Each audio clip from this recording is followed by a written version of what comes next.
porte dans mon cœur.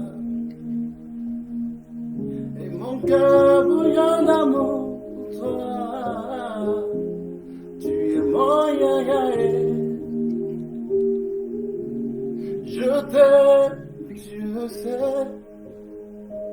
Je te porte dans mon cœur, Jésus. Et mon cœur bouillonne d'amour pour toi. Tu es mon ya-ya-eh. Tu es mon ya-ya-eh. Tu es mon ya-ya-eh. Tu es mon ya-ya-eh. Jésus. Tu es mon ya-ya-eh. Tu es mon ya-ya-eh. Ya-ya-eh. Tu es mon ya-ya-eh.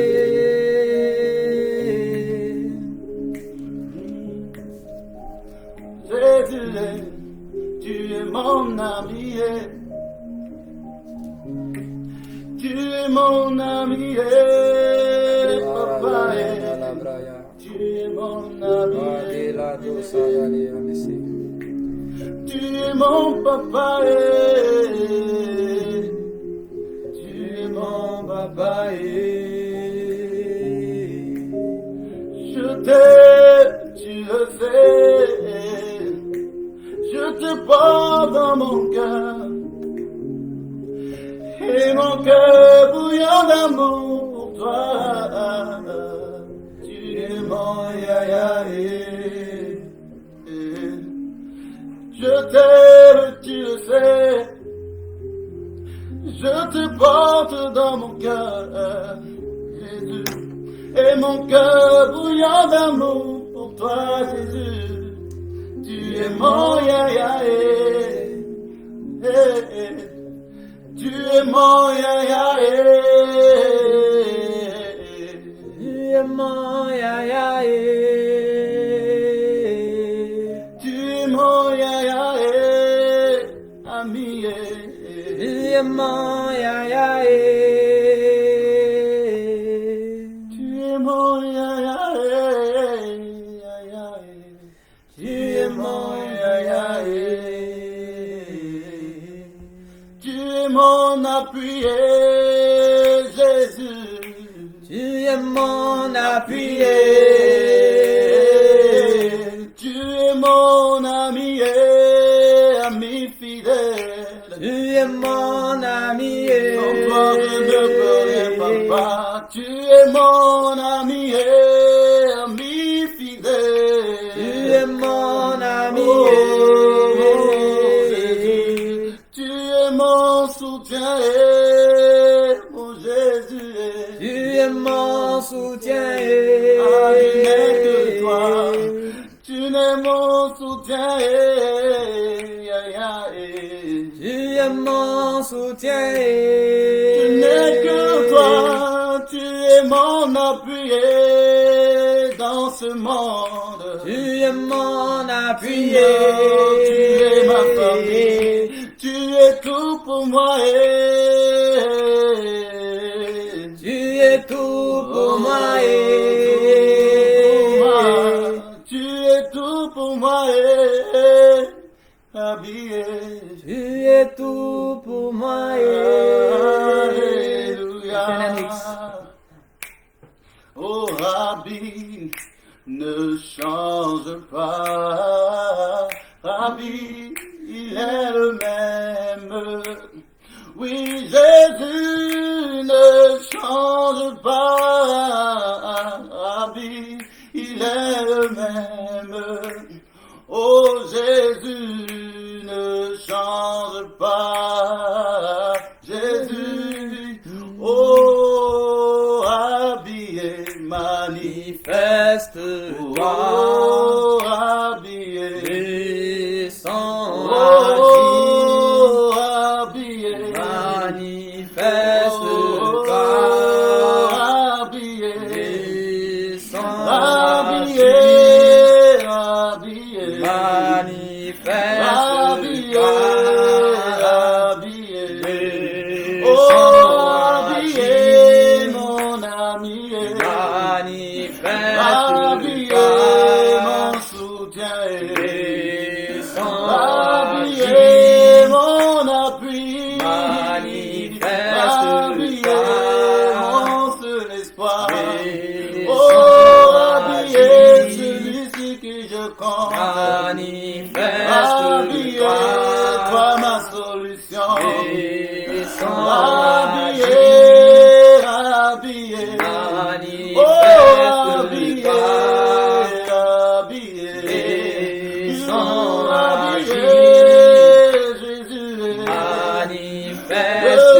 capable de ma vie, le Dieu puissant qui ne choue jamais, le Dieu capable de ce monde, le Dieu qui peut me délivrer, le Dieu qui peut régler ma situation, le Dieu qui peut tout gérer, le Dieu sur qui moi je compte.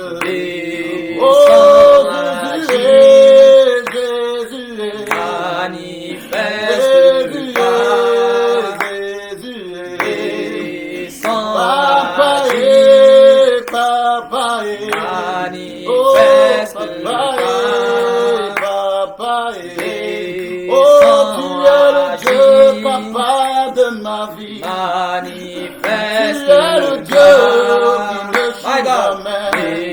Tu es le Dieu qui ne ment jamais. Tu es le Dieu de l'impossible. J'appelle à l'existence ce qui n'existe pas. Jamais, jamais, tu ne m'as menti.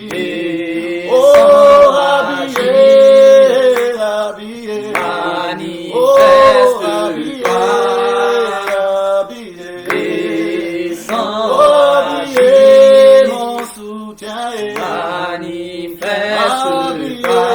mon appui, celui-ci qui je compte,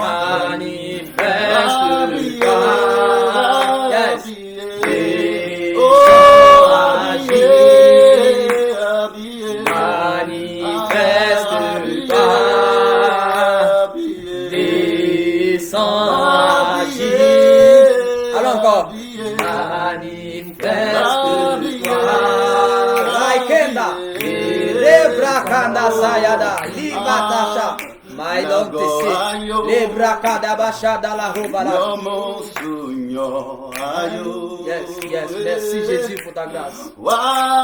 Seigneur, merci pour ta fidélité. Merci Papa. Merci parce que tu es présent ce soir au milieu de nous, Père.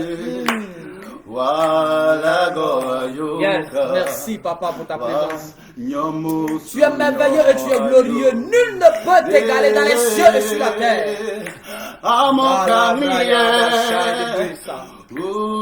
Yes. Oh Seigneur, c'est grâce à toi que nous sommes là ce soir. Si nous vivons, c'est à cause de toi. Si nous sommes là ce soir, c'est pas ton amour. Nous étions perdus hier, Seigneur. Nous étions vendus hier, Seigneur. Nous appartenions au monde des ténèbres. Nous étions sous la domination maléfique. Mais ta grâce et ta faveur nous ont secourus, Père. Comme Pierre qui s'enfonçait, il cria, Père, au secours. Tu étendis la main, Seigneur, et tu le retiras les eaux. Ce soir, nous voulons manifester de la reconnaissance. Oh, Jésus, merci.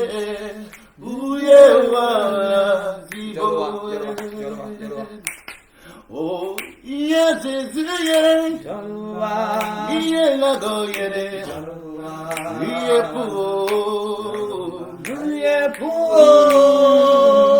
yeah, Jésus, yeah, yeah,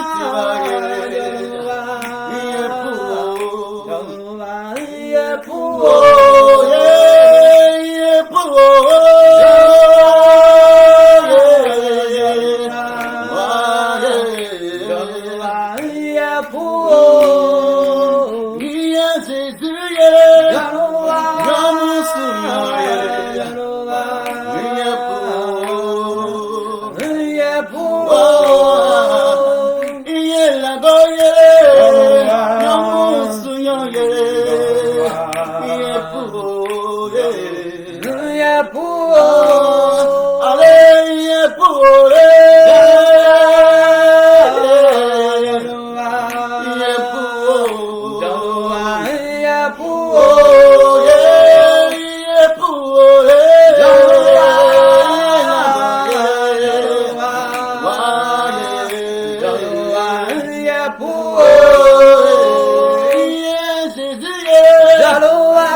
Merci Seigneur pour ta grâce.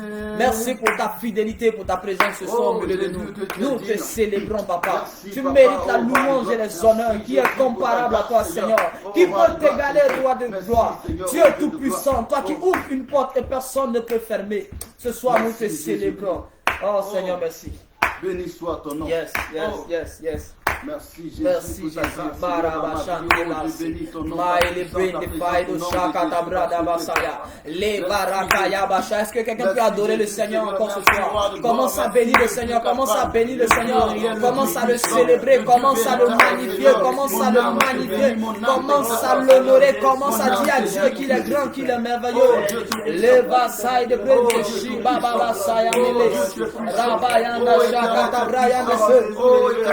Baba Sakanda Yanda. Alors encore, Rezande Laïde de Shababa Sonde. My God, merci Saint-Esprit. Merci Jésus. Merci Seigneur. Come on. Que tous les autres noms disparaissent. Jésus prend ta place. Que tous les autres noms disparaissent. Oh Jésus prend ta place. Jésus prend ta place. Est-ce que Jésus peut prendre la place dans ton cœur? Oh, que tous les autres noms disparaissent.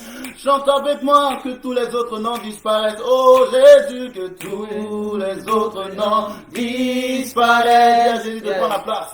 Jésus prend ta place. Yes, Madame. Jésus prend ta place. Dans mon cœur, prends ta place. Yes. Dans ma vie, prends ta place. Dans mon âme, prends ta place. Yes. Oh, dans ma santé, prends ta place. Yes. Oh, dans mon église, oh, prends ta place. Seigneur, prends ta place. Dans ma pensée, prends ta place. Seigneur, prends ta place ce Seigneur soir. Jésus, Au milieu de nous, oh, dans nos papa, vies. prends ta place. Au nom puissant de Jésus. Merci Adonai. Jésus, prends ta Merci place. Seigneur parce que tu es grand. Merci parce que tu es fidèle. Prends ta place ce soir au milieu de nous. Viens nous enseigner. Viens nous donner, Seigneur, la portion de connaissance qu'il nous faut ce soir. Afin que nos vies, Père, soient selon le modèle que tu désires sur la terre des hommes. Nous sommes assoiffés de toi, Seigneur Jésus. Nous sommes fatigués et chargés. Ce soir, nous venons à tes pieds pour nous décharger. Viens et prends ta place dans nos vies. Viens et prends ta place dans nos cœurs. Prends ta place dans nos familles et dans nos nations. Regarde, Seigneur, combien de fois nous souffrons. Regarde combien de fois, Seigneur, les choses tardent, Père, à se manifester. Parce que tu n'as pas encore pris la première place dans notre cœur. Et ce soir, nous venons te donner la place, Seigneur, qui t'appartient. Viens et prends le total contrôle de nos vies. Viens et prends le total contrôle de nos destinées. Merci, Seigneur Jésus. Prends ta place, Seigneur. Nous sommes là ce soir et nous t'appartenons. À toi la gloire, à toi l'élévation. Nous allons encore adorer tout à l'heure, mais nous allons passer à la parole. Tout à l'heure, nous allons adorer par la grâce de Dieu, mais vous allez nous permettre de passer un petit moment de parole. Rapidement, nous allons prendre nos Bibles dans le livre de Apocalypse. Apocalypse, chapitre 17, du verset 3 au verset 6. J'ai dit, tu vas nous faire la lecture. Ok. Seigneur, merci pour ce moment que nous avons passé dans ta présence. Quel merveilleux moment. C'était vraiment intéressant. Et nous allons revenir avec le chant de Shekinaël qui est là, c'est mon fils. Voilà, il est là. Pour tous ceux ou celles qui ont besoin de lui, il est là. Amen. Oui, Gédéon, vas-y. Apocalypse 17. Oui, Apocalypse 17. 3 à 6. 3 à 6. Je lis la parole de Dieu avec respect. Yes. Il me transporta en esprit dans un désert. Il me transporta en esprit, vas-y. Et j'ai vu une femme assise sur une bête écarlate, pleine de noms de blasphème, ayant 7 têtes et 10 cornes. Cette femme était vêtue de pourpre et d'écarlate, Yes. et parée d'or, des pierres précieuses et de perles. Yes. Elle tenait dans sa main une coupe d'or remplie d'abominations et d'impuretés de sa prostitution. Sur son front était écrit un nom, Un nom. un mystère, Un mystère. Babylone la grande, Babylone la grande. la mère des impudiques La mère des impudiques. et des abominations. Et de la des terre. abominations. Et je vis cette femme ivre du sang, Et je vis cette femme ivre du sang des saints des saints et du sang des témoins et du sang des témoins de Jésus. de Jésus-Christ. Et en la voyant, Aïe. En la voyant, je fus saisi je fus saisi d'un grand étonnement. d'un grand étonnement. Dieu te bénisse, homme de Dieu. Que Dieu bénisse sa parole. Ce soir, nous sommes en train de terminer notre séminaire intitulé Les faces cachées de Babel. Et notre sous-thème de ce soir, c'est la forme ultime de Babel. Écoutez-moi bien, lorsque nous lisons le livre de la Genèse, nous nous rendons compte que Babel était au commencement une ville. C'était le nom d'une ville, ce n'était pas le nom d'un homme ni d'une femme. C'était le nom d'une ville et au sein de cette ville-là, une tour était en train d'être construite et la tour portait le nom de la tour de Babel. Et nous allons nous rendre compte que cette œuvre inachevée ne va pas rester comme ça. Babel va aller encore plus loin et dans Apocalypse, nous nous rendons compte que ce qu'on a considéré hier comme étant une ville a été personnifié. La rébellion d'hier que symbolisait la ville a été personnifiée, mais Babel n'était pas en réalité un homme, mais Babel était une femme. Et nous revenons dans le livre de l'Apocalypse et nous nous rendons compte que Babel a changé de nom, mais Babel a évolué et s'appelle maintenant Babylone la Grande. Frère, écoutez-moi bien. Nous nous rendons compte que cet esprit-là, c'est un esprit féminin. Parce que dans le monde des esprits, il y a différentes catégories d'esprits. Et il y a des esprits masculins, bien que des esprits aient la capacité de prendre n'importe quel sexe. Mais il y a ce qu'on appelle le genre d'origine de l'esprit.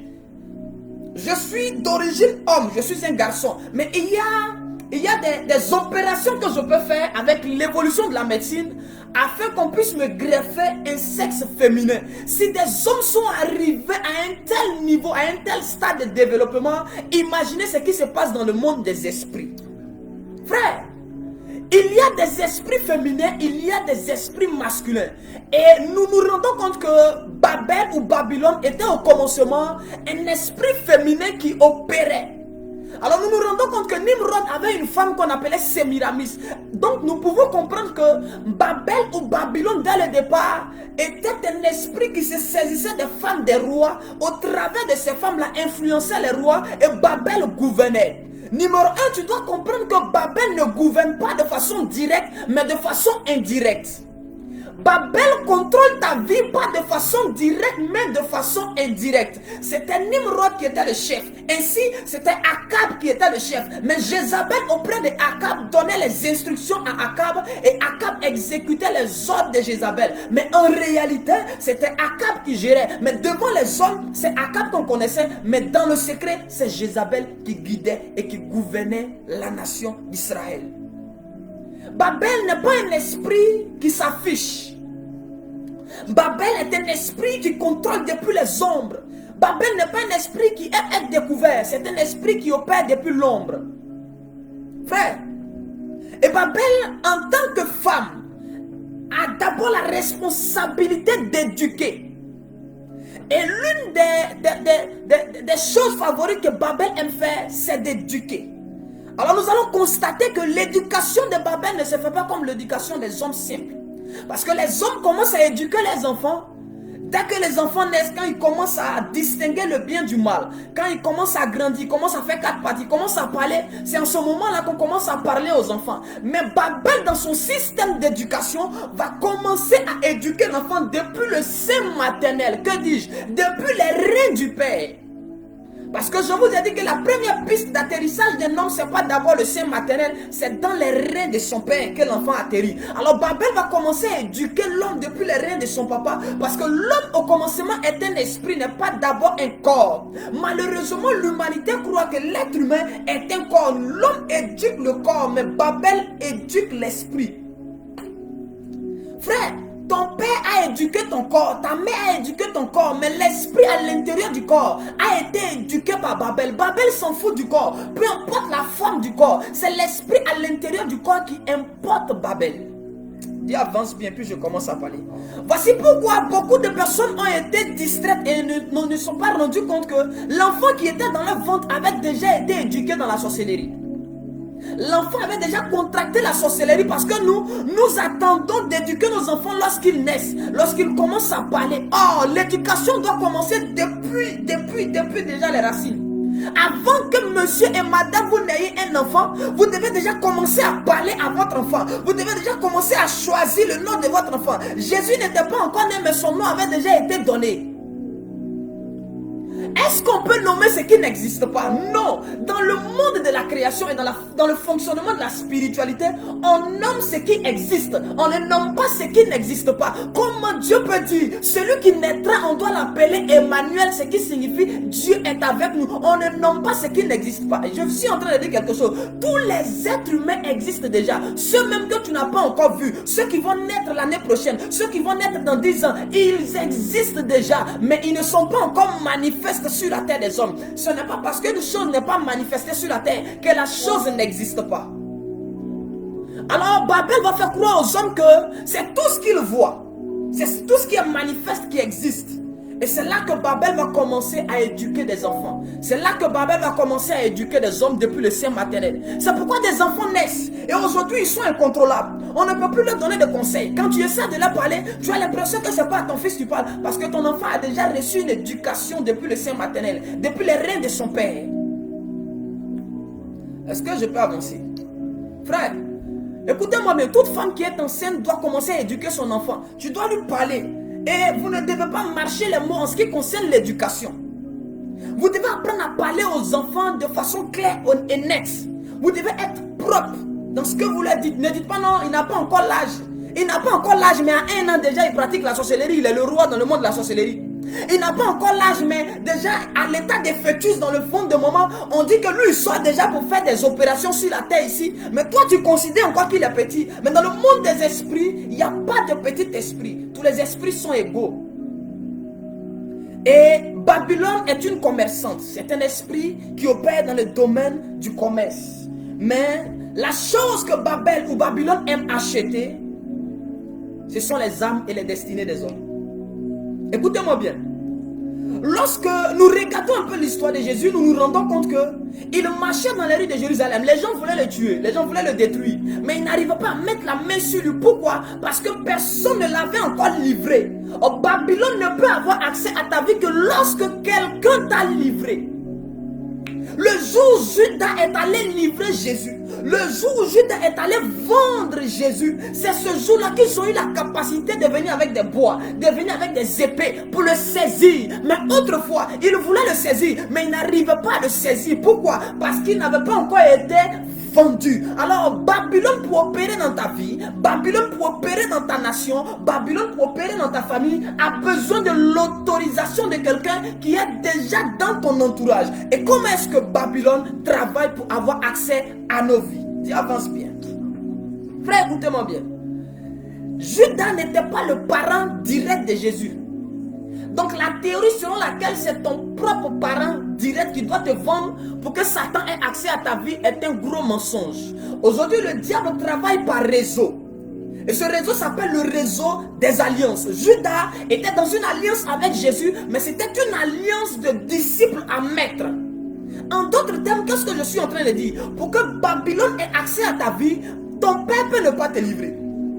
Ta mère peut ne pas te livrer. Ton frère, même un membre direct, un membre biologique de ta famille peut ne pas te livrer. Mais un collègue de travail peut te livrer. Ton médecin peut te livrer. Ton ami du quartier peut te livrer. Jésus appelait ses disciples ses amis. Mais c'est le jour où son ami l'a vendu que les gens ont eu accès à sa vie, qu'ils sont venus l'attraper, qu'ils sont allés le juger, qu'ils ont commencé à le frapper. Alors Babylone va mettre en place un système d'alliance et d'amitié à travers les réseaux sociaux où toi-même sur ta propre page, tu as au moins 5000 amis, tu ne les connais même pas. Parmi les 5000 là, peut-être tu causes 4. Les autres là, tu ne sais pas quel est leur rôle, leur utilité dans ta vie. C'est Babylone qui les a placés là. Parce que l'un d'entre eux, à cause de cette alliance amicale, il a le pouvoir sur ta destinée. Autant un homme ne doit pas marier n'importe quelle femme, autant un homme ne doit pas prendre n'importe qui pour ami. L'amitié était don de Dieu. Le mariage était don de Dieu. Écoutez-moi bien. De même que Adam a demandé à Dieu, je veux une aide semblable. Ainsi, tu dois demander à Dieu, je veux des amis. Donne-moi des amis. Frère, les amis ne se ramassent pas sur le marché. L'amitié est sacrée. À cause d'une amitié, ta vie peut être détruite. Maintenant, aujourd'hui, sur Facebook, on accepte n'importe quelle amitié parce qu'on veut des vues, mais sans le savoir. Pour avoir 10 000 amis, ce qui veut dire que tu as au moins 10 000 personnes qui peuvent vendre ta vie. Babel peut acheter ta destinée simplement à cause de likes sur Facebook. Babel où Babylone est un esprit qui est expert dans les transactions des destinées. On cherchait à tuer Jésus, on dit qui va le vendre? Sa maman Marie ne pouvait pas le vendre. Son père Joseph, on ne parle même plus de lui. Mais on regarde, on voit qu'il a une alliance avec un certain Judas, et Judas vient le vendre. Frère, on a acheté ta destinée, pas forcément parce que ton père t'a vendu. Tes amis que tu as sur Facebook, tes collègues du travail, ta femme peut te vendre. Pourquoi est-ce qu'aujourd'hui l'Afrique est détruite? Parce que des Africains ont ouvert la porte à des êtres extérieurs et qui sont entrés et qui ont détruit l'Afrique. Frère, regardez un peu l'histoire de l'Afrique. Des hommes ne sont pas venus entrer sur notre territoire sans invitation d'une personne qui était déjà sur le territoire. Jésus dit ceci, je me tiens à la porte et je frappe. C'est une personne de l'intérieur qui ouvre à une personne qui est à l'extérieur pour que la personne de l'extérieur ait accès à l'intérieur. Et Babylone va donc mettre en place ce système-là pour acheter nos destinées. Et des personnes avec qui on sympathise, des gens avec qui on travaille, c'est pourquoi le diable va donner du travail à certaines personnes parce que ton collègue peut te vendre. Non, Satan va tout faire pour qu'on t'ouvre une porte dans une entreprise où il y a un sorcier parce que c'est ton collègue, pour qu'il devienne ton collègue, tout simplement pour qu'il ait la capacité de te vendre. Si on a essayé de te tuer directement, on t'a pas eu, Babel va te donner un travail. Babylone va te donner un travail. Et par ce travail-là, soit ton patron ou un collègue sera en mesure de te vendre. Et quand on n'arrive pas à t'avoir au niveau du travail, Babylone va tout faire pour que tu te maries à une femme qui va te vendre. Beaucoup de personnes n'ont pas été vendues par les parents, ont été vendues par les femmes ou par les collègues. Ou bien tu vas tomber malade. Non, lui là c'est mon médecin, lui moi c'est mon docteur. Combien d'hommes politiques on a tués par les médecins? On a fait un complot avec le médecin, injecte une telle substance, il meurt. N'est-il pas mort? Il est mort. C'est ainsi que Babel travaille en réseau. Et Babylone a commencé à avoir accès à nos vies parce que nous-mêmes, nous lui avons donné les moyens d'entrer au travers des alliances. Dans le domaine des alliances, le mariage est une alliance, l'amitié est une alliance. Même travailler quelque part, c'est une alliance. Le mariage est une alliance. Frère, écoutez-moi bien. Et Babel opère par ce qu'on appelle le système des voix préenregistrées. Qu'est-ce que le système des voix préenregistrées? Frère, la voix du diable se fait plus entendre lorsqu'on est dans la présence de Dieu. C'est quand Zacharie s'est retrouvé dans le lieu très saint pour offrir. Et que l'ange lui est apparu pour lui dire que ta femme va tomber enceinte. C'est là que Zacharie a dit c'est impossible. Ma femme est déjà vieille, elle ne peut pas enfanter. Qu'est-ce qui s'est passé? En réalité, quand un homme vient au monde, Babylone qui est experte dans l'étude des étoiles va étudier la destinée de la personne. Et Babylone va donc faire des voix ou va faire des enregistrements que Babylone va cacher dans le sein de la personne. Ainsi, lorsque tu vas réagir par rapport à tes émotions, il y a un type d'enregistrement qu'on active et qui commence à te parler à l'intérieur de toi.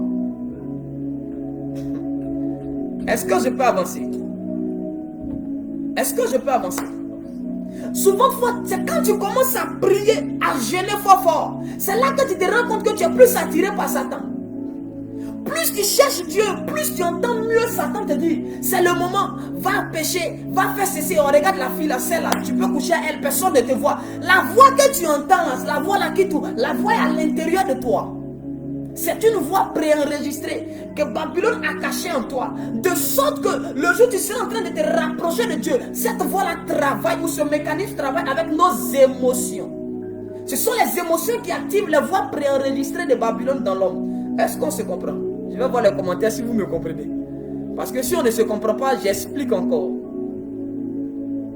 Est-ce qu'on se comprend? Si on ne se comprend pas, j'explique encore. Vous savez, écoutez-moi bien. Tu dois comprendre que souvent tu es en train de jeûner. Rabba Sakandabra, c'est dans ton jeûne.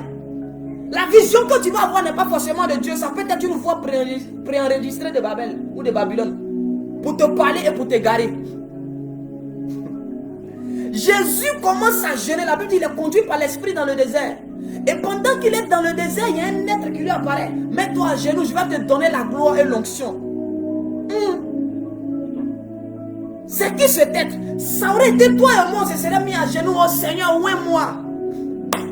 On serait devenus des ouvriers de Satan sans le savoir. Mais il a su reconnaître la voix qui émanait et qui résonnait au fond de lui, que ce n'était pas la voix de Dieu, mais c'était la voix du diable. Il y a des voix en toi qui te parlent. Il y a des voix en nous lorsque nous voulons faire le bien. Il y a des voix qui viennent nous dire: commets l'adultère, trompe ta femme, elle n'est pas ici, elle ne te voit pas, le pasteur ne te voit pas. C'est la voix de Babylone qui avait dit à Ananias et à Saphira de ne pas aller donner l'argent à Pierre. Babylone va commencer à leur parler: Pierre n'est pas avec vous, personne ne vous voit, l'argent là, n'allez pas tout leur donner, prenez une partie, prenez une partie, prenez une partie. Parce que ces hommes étaient sur le point d'entrer dans une alliance nouvelle et que leur vie allait prendre de l'envol. Alors Babylone a activé la voix préenregistrée. Cette voix préenregistrée commence à se manifester lorsque tu te trouves à la porte d'une saison de gloire. Lorsque tu te trouves à la porte d'une saison de gloire, d'un changement radical de ta vie, lorsque tu es en train de vouloir traverser la mer Rouge, lorsque tu te trouves en face de la mer Rouge, la voix préenregistrée commence à te dire: mais est-ce qu'on ne va pas retourner en Égypte? Retournons en Égypte, nous allons mourir ici. Ici rien ne va, tout est compliqué. La voix préenregistrée vient pour t'empêcher d'entendre comme il se doit la voix de Dieu. Elle vient pour semer la confusion dans ton cœur. Ainsi, quand tu es en jeûne, fais attention. Parce que plus tu jeûnes, plus la voix de Satan sera plus claire dans ton oreille. Parce que c'est comme ça que le monde spirituel fonctionne. Plus tu cherches Dieu, plus tu entends Satan. Plus tu cherches Dieu, plus tu rencontreras le diable sur ton chemin. Demandez à toutes ces personnes qui cherchent Dieu réellement. Je ne parle pas des plaisantins, des vendus. Je parle des hommes et des femmes assoiffés de Dieu. Toute personne qui a soif de la justice va rencontrer l'injustice sur la route. Toute personne à la recherche de la sainteté va rencontrer le péché sur la route. Tout celui qui veut devenir fort va rencontrer la faiblesse sur la route. Celui qui veut être élevé va être rabaissé. C'est un principe. Et aujourd'hui, Babylone arrive à égarer plusieurs personnes. Parce que Babylone va te faire croire que tout ce que tu entends quand tu es dans la présence de Dieu vient de Dieu. Tout ce qu'on entend quand on est dans la présence de Dieu ne vient pas de Dieu. Est-ce que je peux avancer? Beaucoup de personnes ont cru que comme je suis en jeûne, le Seigneur m'a montré cette femme-là. C'est que c'est ma femme. J'ai eu une vision, j'ai eu un songe, je me marie avec elle. C'est que c'est ma femme. C'est une erreur. Ça peut être une voix préenregistrée de Babel ou de Babylone en toi pour t'égarer. L'erreur à ne jamais connaître tout ce qu'on entend quand on est dans la présence de Dieu ne vient pas de Dieu uniquement. Parce que plus un homme est près de Dieu, plus il entend mieux Satan. Frère, demandez aux anges. Lorsqu'on a voulu tuer Job, où est-ce que la voix du diable s'est fait entendre? Lorsque Job devait être attaqué, c'est où la voix de Satan s'est fait entendre. C'est pas sur la terre, c'était même pas dans la maison de Job, mais c'était au ciel. Au milieu des anges, au milieu des saints, que le diable s'est présenté, il a dit: je veux détruire Job. Ah, donc la voix de Satan s'est fait aussi entendre au ciel.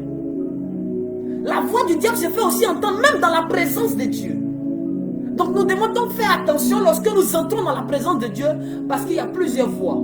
Mais la voix de Babylone est une voix interne. C'est une voix qui parle au cœur de l'homme et qui essaie d'égarer l'homme et d'éloigner l'homme de la voix de Dieu. Est-ce que je peux avancer? Alors Babylone va encore un peu plus loin et met en place un système de fonctionnement. Babylone va donc recruter des hommes dans la magie, dans la sorcellerie, dans les sciences. Et comment est-ce que Babylone va opérer? Dis, avance bien. Prends Matthieu 27, verset 3 ou verset 5. Je vais expliquer un principe de Babylone. Prends Matthieu 27, du verset 3 au verset 5. J'explique quelque chose. Verset 3 au verset 5. Je vais expliquer pourquoi Babylone en a après les Judas. Pourquoi Babylone fait la guerre aux Judas. Parce qu'il y a des hommes qui sont comme des Judas. Aujourd'hui, on a retenu que Judas est un mauvais type, est un traître. Mais l'église a besoin des Judas. L'église et nos nations ont besoin des Judas. Vous savez qui sont les Judas? Les Judas ne sont pas de mauvaises personnes. Écoutez-moi bien, faire le mal et être une mauvaise personne sont deux choses différentes. Je peux faire le mal, ça ne fait pas de moi une mauvaise personne. Mon fils, si tu as trouvé, tu peux nous faire la lecture. Matthieu 27, du verset 3 au verset 5. Et puis je vais expliquer pourquoi Babel ou Babylone combat les Judas. Matthieu 27, 3 à 5. Yes. Alors Judas, qui l'avait livré, voyant qu'il était condamné, se repentit. Attends, Judas se repentit. Ok. Avance. Et rapporta les 30 pièces d'argent aux principaux sacrificateurs et aux anciens. Waouh. Merci, c'est bon déjà. Donc Judas, c'est qui Judas? Parce que dans le fonctionnement du christianisme, il y a des Judas. Les Judas ne sont pas les gens qui ne nous aiment pas, qui font semblant de rire avec nous, mais qui nous trahissent. Écoutez-moi bien.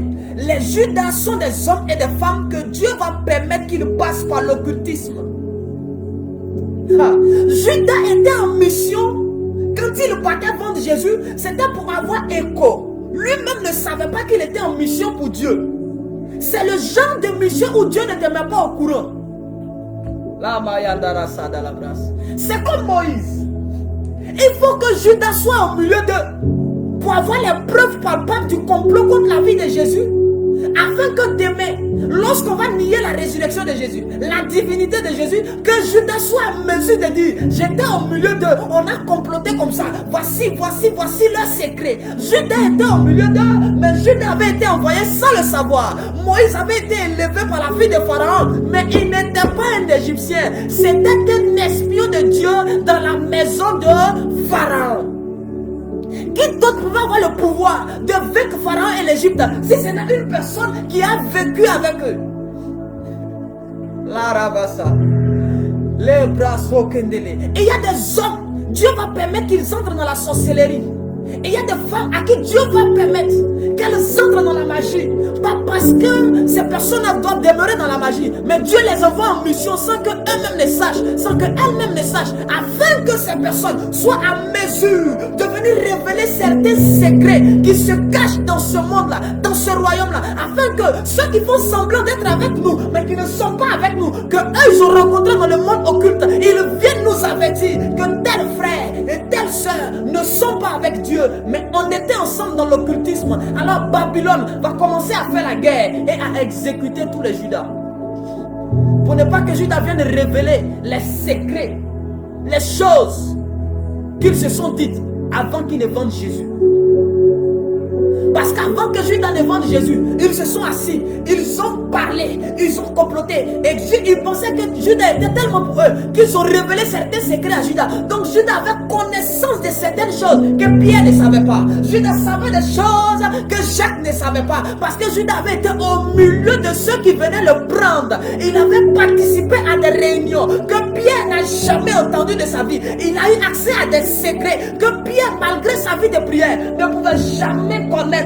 Alors Babylone va commencer à travailler et empêcher l'église de récupérer les Judas qui ont été envoyés de l'autre côté. Ainsi, lorsque Moïse essaie de revenir, il a peur. Pourquoi? Parce qu'il s'est dit que ses frères vont le rejeter. Il avance bien, puis je continue.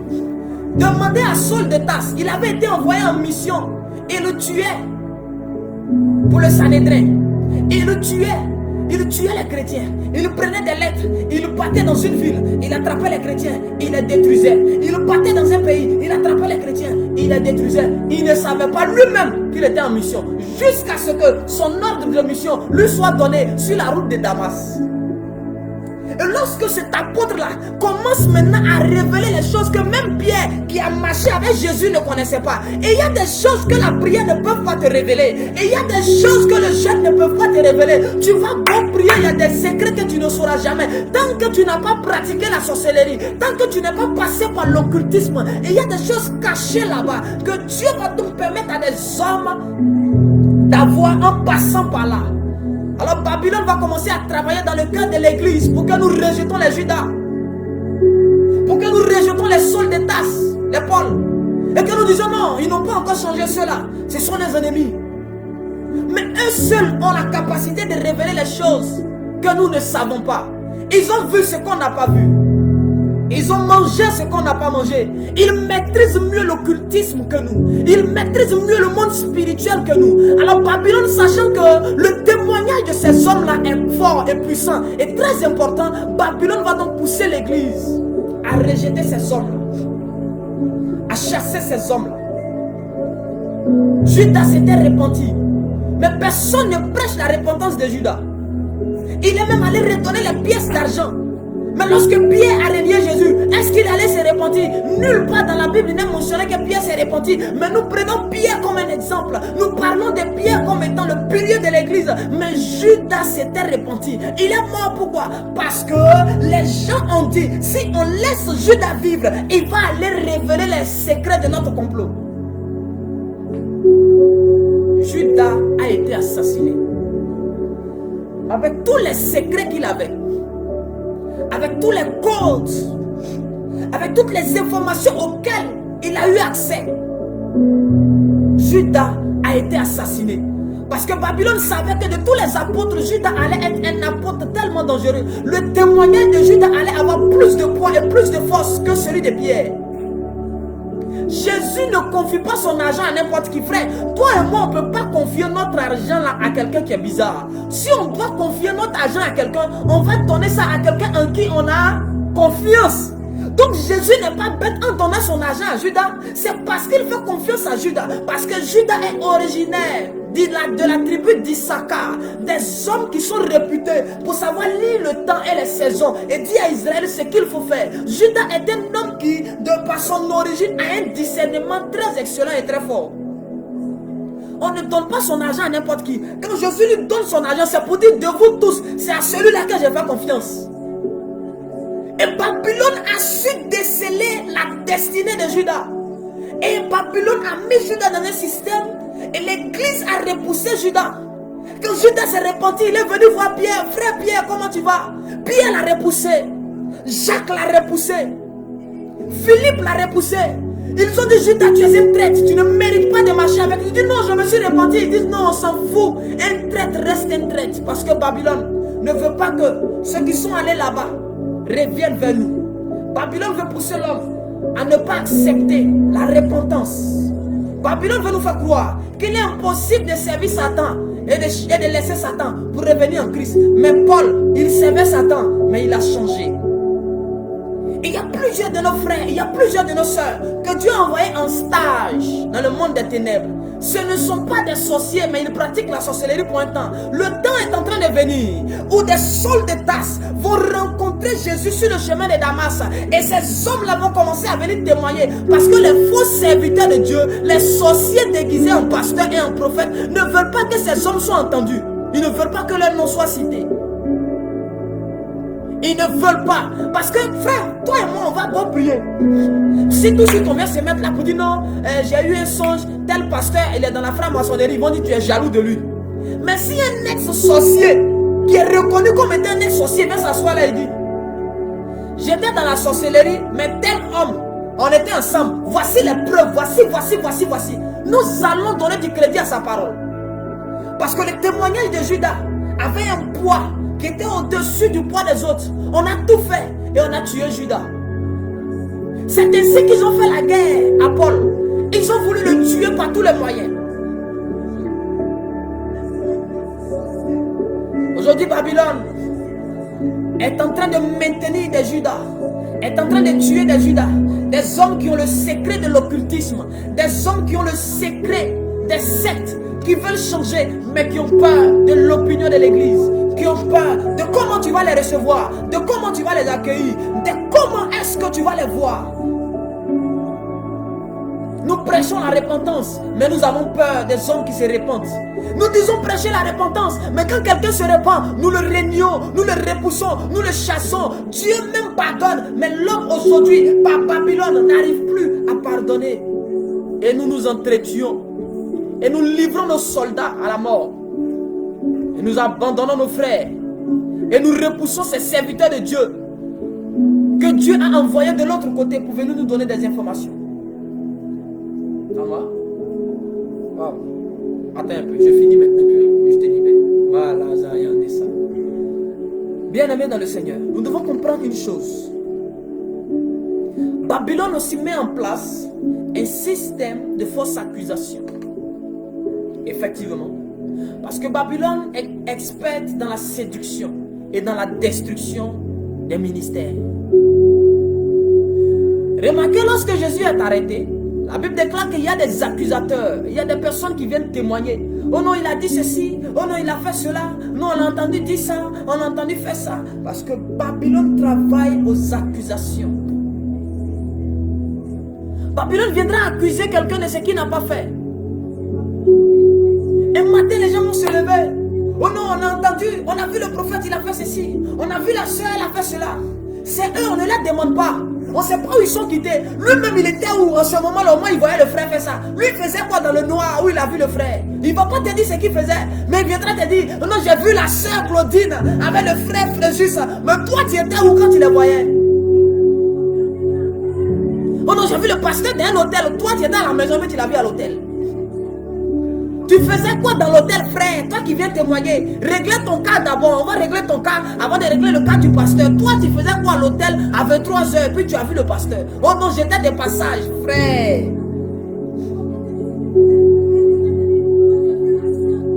Babylone a des témoins, mais qui viennent avec un faux témoignage pour accuser les frères et pour accuser les sœurs. Ils viendront répandre de fausses renommées, venir ternir l'image des gens pour discréditer la parole ouinte de leur bouche. C'est pourquoi nous devons faire très attention. C'est pourquoi nous devons faire très attention. Parce que nous avons affaire à une entité rusée. Babylone est un esprit de ruse. Babylone est un esprit qui est assis sur une bête écarlate. Et cette bête est sur des eaux. Alors Babylone est une femme qui sera à la tête d'un organisme international, parce que les eaux symbolisent les nations. On n'a pas dit une eau, mais on dit les eaux. Dans le langage spirituel, les eaux signifient les nations. Et la bête représente un système international sur lequel Babylone, la grande, sera assise, va dominer et va régner sur les nations. Et aujourd'hui, Babylone mène une guerre, c'est contre l'église. Parce qu'elle a horreur des prophètes. Parce qu'elle a horreur de la vérité. Et quiconque sera en train de dire la vérité, Babylone va se lever et va chercher à faire taire cette personne-là. Babylone va tout faire pour réduire au silence ceux qui disent la vérité. Les hommes étaient en train de crier « Libérez Jésus » alors que Babylone a poussé la foule à crier « Libérez Barabbas ». Parce que Babylone travaille pour étouffer la vérité. Et quand tu seras en train de dire des choses, on va restreindre ton compte. On va te dire, petit, il faut parler d'une seule manière. Si tu ne parles pas comme ça, tu vas avoir des problèmes. Nous sommes les anciens. Il faut nous suivre. On est né avant toi, on a vu les choses avant toi. Petit, il vient d'arriver comme toi. Parce que Babylone existe depuis longtemps. Et Babylone réclame toujours son ancienneté. Babylone sera toujours en train de te dire, je suis âgé que toi, il faut attendre petit. Parce que Babylone a traversé les âges. C'est pourquoi Jésus avait 33 ans. Et les pharisiens avaient du mal à se soumettre à lui. Parce que l'esprit de Babylone les animait. Il disait, tu es trop jeune. Mais Jésus leur disait, vous ne comprenez ni la parole ni la puissance de Dieu. Parce que même votre ancêtre Abraham, il a vu mon jour, il s'est réduit. Ils disent, attends, mais l'enfant là, il se fout de nous, hein. Mon petit, j'ai au moins 60 ans. Jésus, je t'ai vu, tu fabriquais les chaises hier. Mon petit, le ministère dans lequel tu viens d'arriver, il faut t'asseoir. Ça, c'est le langage de Babylone. Babylone te fait croire qu'elle maîtrise, qu'elle connaît tous les aspects du ministère. Que tu dois la suivre parce que Babylone est un leader. Et Babylone aime commander. Et Babylone aime être vue. La Bible dit qu'elle est assise et elle a porté des vêtements royaux. Babylone aime le matu vu, aime être acclamé. Babylone aime le luxe. Oh, Jésus est venu, il n'avait ni beauté ni éclat pour attirer les regards. Alors les serviteurs de Babylone, vous les reconnaîtrez, parce qu'ils seront toujours à la recherche de la visibilité. Ils voudront toujours être acclamés, qu'on dise leur nom, qu'on dise que c'est eux les grands, c'est eux les forts. Quand ils vont arriver quelque part, et qu'on ne va pas les acclamer, ils vont dire non, tu ne m'as pas honoré, l'onction ne peut pas, là où elle n'est pas honorée, frère. Le soleil n'a pas besoin d'être honoré pour briller. Le manguier qui est planté chez toi n'a pas besoin d'être honoré pour produire les mangues. C'est son travail, c'est son devoir. Il produit les mangues. Vous verrez les ouvriers de Babylone vous dire, non, ils ont un évangile dans la bouche. Et c'est un évangile séducteur. Et ils sont en train de pousser les hommes à s'attacher à la terre au lieu de rechercher le royaume. Et ils viendront vous dire, voici comment tu dois faire pour devenir millionnaire. Frère, Jésus n'est pas l'auto. Le christianisme n'est pas du loto ou de la loterie. La Bible a été claire. Celui qui veut l'argent, il n'a qu'à aller travailler. Aujourd'hui, on organise des séminaires. Au lieu de chercher à envoyer les hommes parce que Babylone combat l'évangélisation. Aujourd'hui, personne n'évangélise. Chacun cherche à ce que son nom arrive quelque part. On ne parle plus de Jésus, on parle de nos leaders. On ne parle plus de Jésus, on parle de nos pasteurs. Quand un frère va évangéliser, il ne dit pas frère dans ta vie à Jésus. Il dit viens chez nous dans notre église là quoi. Mon pasteur là quoi, il est dangereux. Et quand on vient à l'église, on ne vient pas à cause de Jésus, on vient pour voir le pasteur dangereux. Et le pasteur voyou, bandit aussi, il est assis là-bas. Ouais. Et puis on crie Major, Major, prophèse papa. Et puis le voyou, le bandit. Puis ces jours les durs. Ils sont les ouvriers de Babylone. Ils aiment être acclamés. Ils aiment être vus. Ils veulent qu'on leur donne les honneurs. Parce que leur maman Babylone aime les honneurs. Ils vivent dans la prostitution spirituelle. C'est-à-dire quoi? À eux seuls, ils ont au moins 15 divinités. Ce sont des ouvriers de Satan. Ces hommes-là ne sont pas pieux. Ils n'aiment pas la vérité. Et ils se nourrissent du sang des serviteurs de Dieu. Ce sont des hommes qui sont dans des pratiques qui étouffent le véritable ministère. Ils prennent une offrande et ils disent non, on aide tel ministère. Et quand ils te donnent l'argent sans le savoir, ils ont acheté ton onction. Ils ont acheté ton étoile. Parce que Babylone est à la base une commerçante internationale qui achète les âmes et les bénédictions. Elle règne et la bête sur laquelle elle est assise a au moins 7 têtes et 10 cornes. Oh, les 7 têtes, chaque tête représente un système mis en place pour le contrôle des nations. Et il y a une tête qui représente le terrorisme. L'Amérique, quand l'Amérique voulait envahir l'Afghanistan, ils ont formé Ben Laden. Ils ont dit à Ben Laden, pose telle action et va te cacher. On va utiliser tes origines pour envahir ton pays. Donc le terrorisme que tu vois là, c'est un instrument du mécanisme d'opération de Babel pour contrôler les nations. Quand on veut envahir un pays, on envoie les terroristes là-bas. On dit non, on vient vous aider à combattre les terroristes. Ils viennent piller vos richesses. Ils sont au Mali, ils sont au Burkina, bientôt en Côte d'Ivoire. On les connaît, on les voit. C'est l'œuvre de Babylone la grande. La mère de la prostitution et de la séduction. Et il y a une autre tête. Parce qu'il y a 7 têtes et chaque tête a sa particularité. La Mayanda ça. Mais je vais pousser prochainement. Je vais m'arrêter là pour ce soir. Demain, nous allons terminer le séminaire.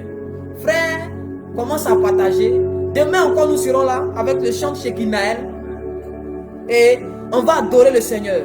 On va adorer demain avant d'entrer. Parce que demain, je vais parler sur ce que signifient les 7 têtes et les 10 cornes de la bête sur laquelle Babylone est assise. Demain, ne rate pas s'il te plaît.